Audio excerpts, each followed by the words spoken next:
What's up, guys? This is my review set 7141 Naboo Fighter.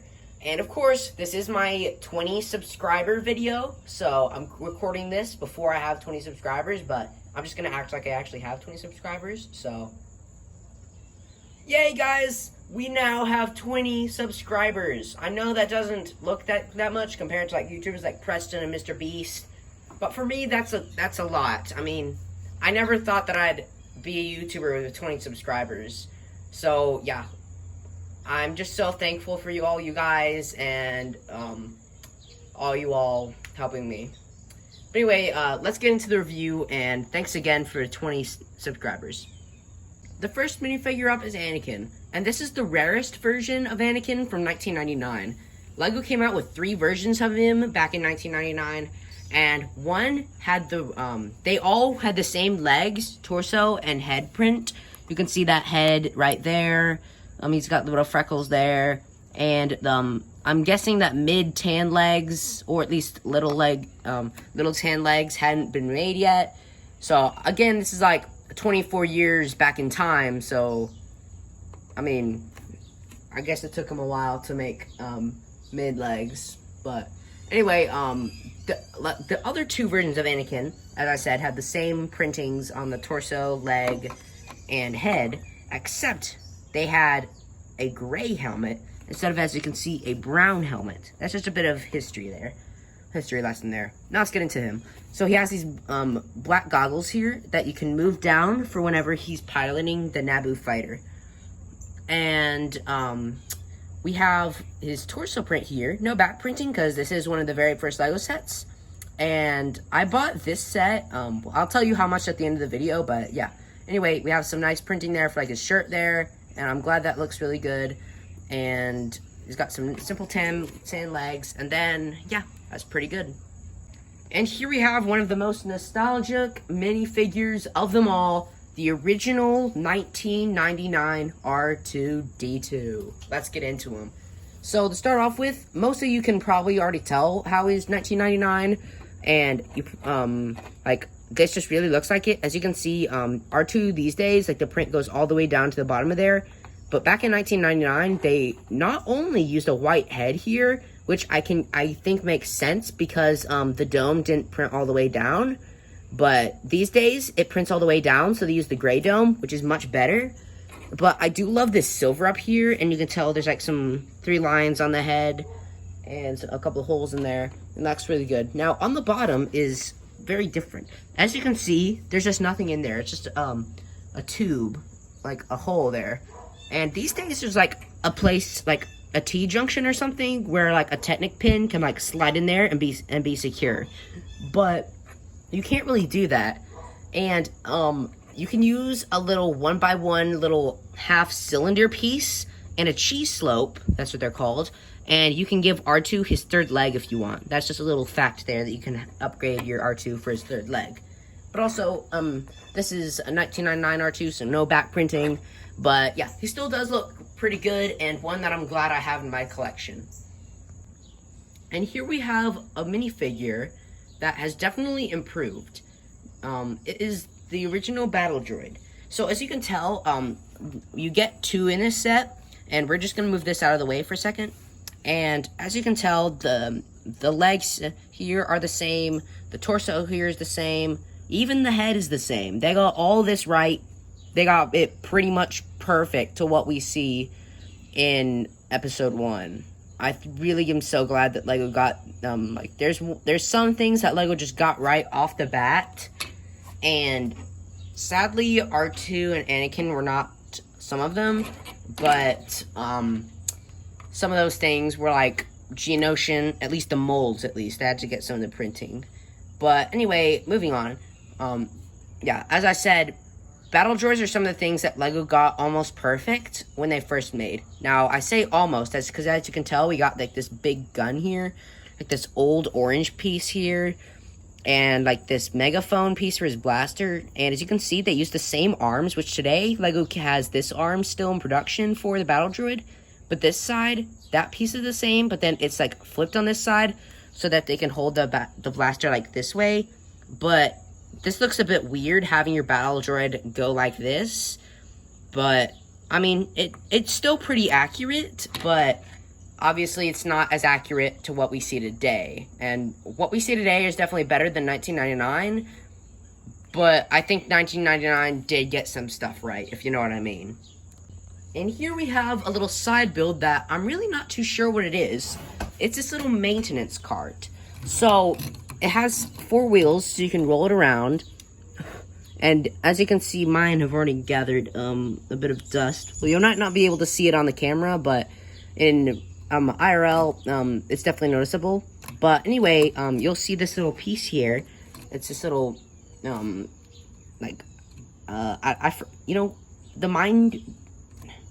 I just forgot what it's called. It's like a hinge piece. That's what it is. It's like a little hinge piece.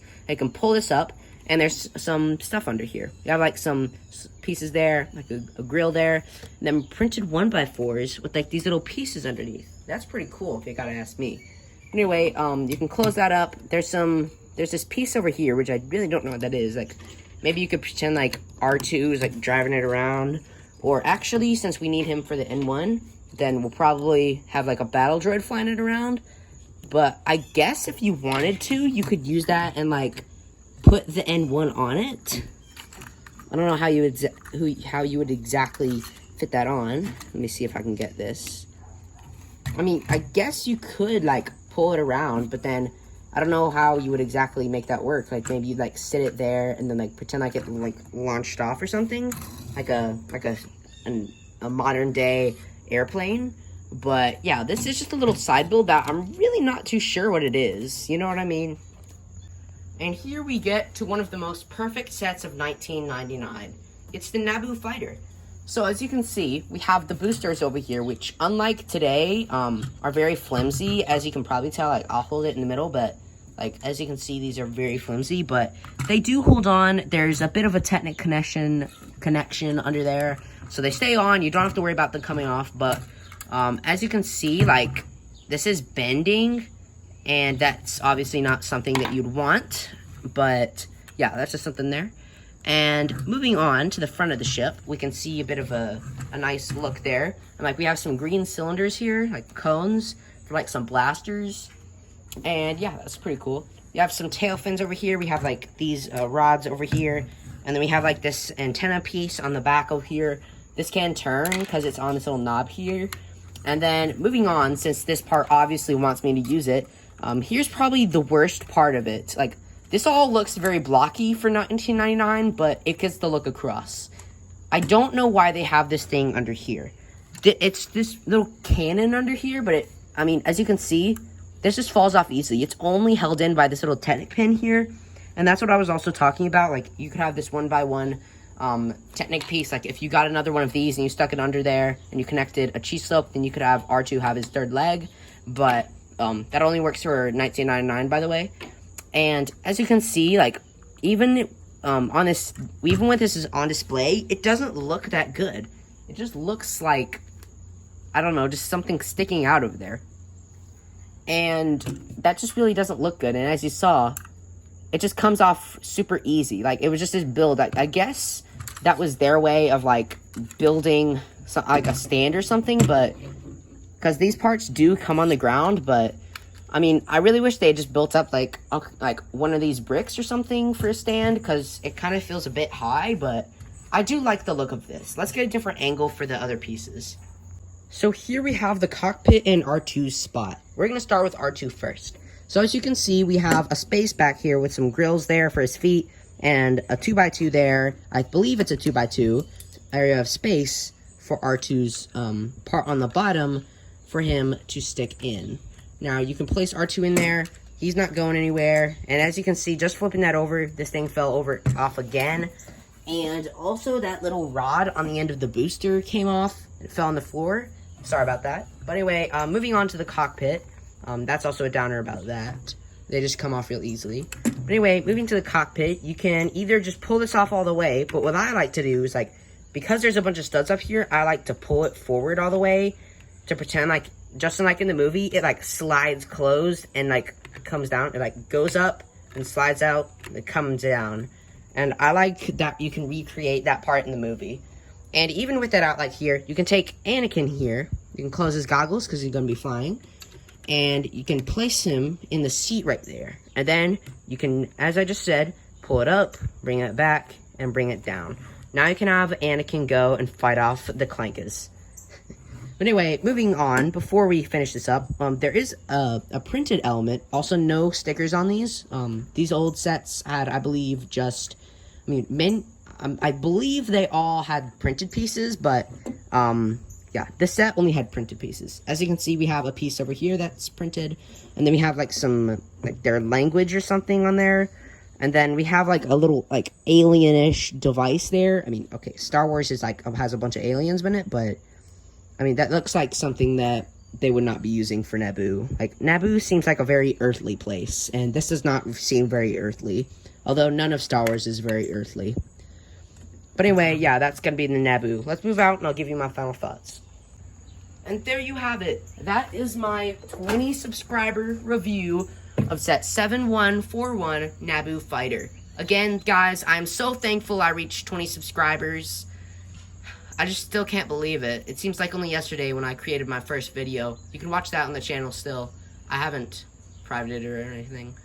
Most YouTubers, after their first video, they private it because it's trash, but I thought mine was good. But we're not talking about my first video.